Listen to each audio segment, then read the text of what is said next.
When a pair of con artists fail to swindle an underground casino, they simply grab a bag holding $500,000 and make a run for it.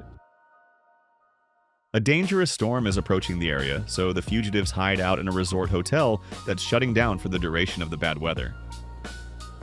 The hotel's small staff is forced into a confrontation with the uninvited guests, soon to be joined by the criminals chasing them. I usually avoid spoilers, but in the case of 12 Hours of Terror, it's almost impossible. To clearly and sensibly explain why this movie absolutely does not work as a thriller, you have to reveal its key plot twist.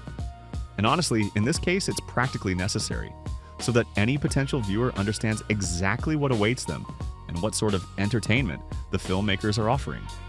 12 Hours of Terror starts off fairly promising, even unusually so for a Chinese online release.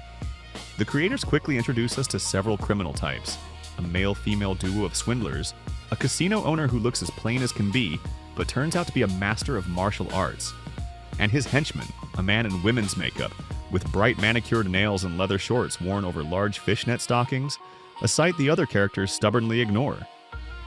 Well, fine, let's pretend we didn't notice it either.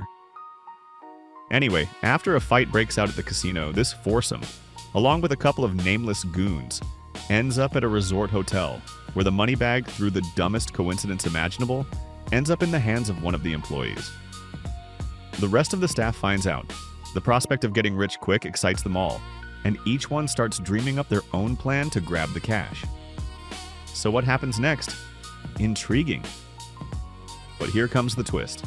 It turns out that the staff doesn't care about the dirty dollars at all. Their moral compasses didn't budge in the slightest. They were just putting on an act to confuse the criminals watching them.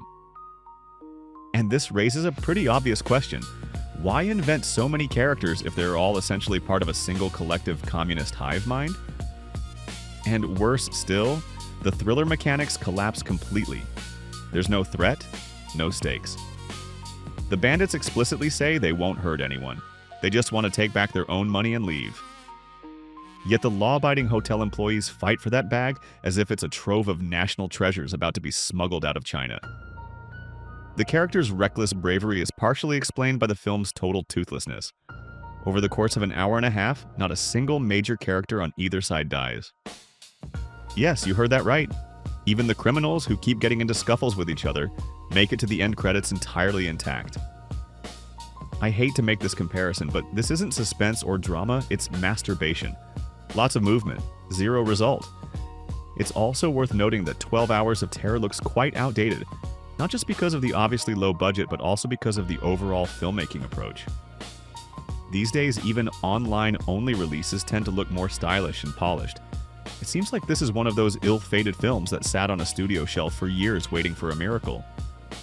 The creators tried to pass it off as a new movie, but they missed one thing.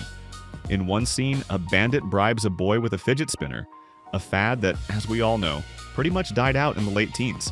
So yes, a miracle in the form of an online premiere did eventually happen, but it's one that will bring joy only to the filmmakers themselves.